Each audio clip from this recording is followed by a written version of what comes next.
السلام علیکم ورحمۃ اللہ وبرکاتہ وبہ نستعین اما بعد. محترم سامعین، قابل احترام ناظرین، اس وقت ہمارے ملک ہندوستان بلکہ پوری دنیا میں ٹڈیوں کا بڑا شور ہے.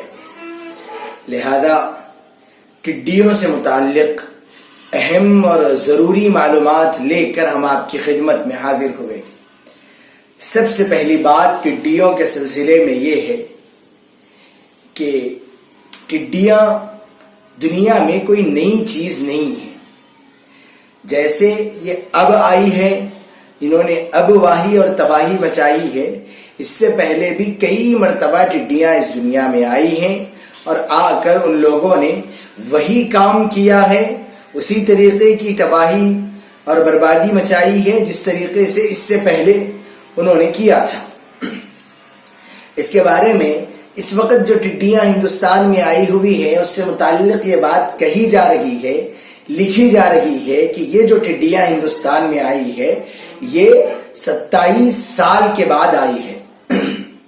یعنی آج سے 27 سال قبل 1993 میں ہندوستان پر ٹڈیوں کا حملہ ہوا تھا، اسی انداز، اسی کیفیت اور اسی طریقے کے ساتھ. اور بعض لوگوں کا کہنا یہ ہے کہ آج سے 20 سال پہلے بھی ٹڈیاں آئی ہیں.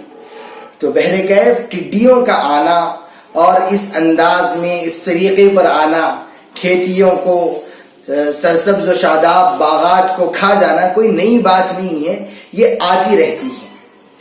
دوسری بات اس سلسلے میں یہ ہے کہ ان ٹڈیوں کا تذکرہ قرآن اور حدیث دونوں میں موجود ہے. سیدنا موسیٰ علی نبینا علیہ الصلوات والتسلیم کی قوم پر جو عذابات اللہ تعالیٰ نے نازل فرمائے تھے، ان عذابات میں ایک عذاب ٹڈیوں کا بھی تھا. یعنی اللہ تعالیٰ نے ٹڈیوں کی شکل میں ان پر عذاب نازل فرمایا تھا. پارہ 9 کی آیت ہے فَأَرْسَلْنَا عَلَيْهِمُ الطُّوفَانَ وَالْجَرَادَ وَالْقُمَّلَ وَالضَّفَادِعَ وَالدَّمَ آیَاتٍ مُفَصَّلَاتٍ. تو ٹڈیوں کا تذکرہ قرآن میں بھی ہے اور اسی طریقے سے احادیث میں بھی ہے. اللہ کے رسول صلی اللہ علیہ وسلم نے ٹڈیوں کے بارے میں 2-3 جگہ ارشاد فرمایا. تیسری بات ٹڈیوں کے سلسلے میں یہ ہے کہ کیا یہ اللہ کا عذاب ہے. تو اس سلسلے میں علماء کی رائے یہ ہے، علماء کا اور بڑوں کا کہنا یہ ہے کہ اگر ٹڈیاں اس انداز میں آئے، اس شکل میں آئے، اس حیت اور اس کیفیت کے ساتھ آئے کہ انسان کی زندگی دوبھر ہو جائے، چلنا پھرنا رہنا سہنا، غرض یہ کہ ضروریات زندگی متاثر ہو جائے، پوری کی پوری زندگی کی ضروریات کو اور عوائد بشریہ کو یہ ٹڈیوں کا دل متاثر کر دے اور اس کے کرنے میں اور اس کو مکمل کرنے میں دشواریاں پیدا ہونے لگے، اگر اس انداز میں یہ آئے تو تب تو یہ اللہ کا عذاب یقیناً ہے. لیکن اگر یہ اس انداز پہ نہیں آتی ہے، یہ آئی ہوئی ہے لیکن ضروریات زندگی مفقود نہیں ہوئی، ضروریات زندگی مفلوج نہیں ہوئی، اپنی حالت پر برقرار ہے، تب یہ اللہ کا عذاب نہیں ہے.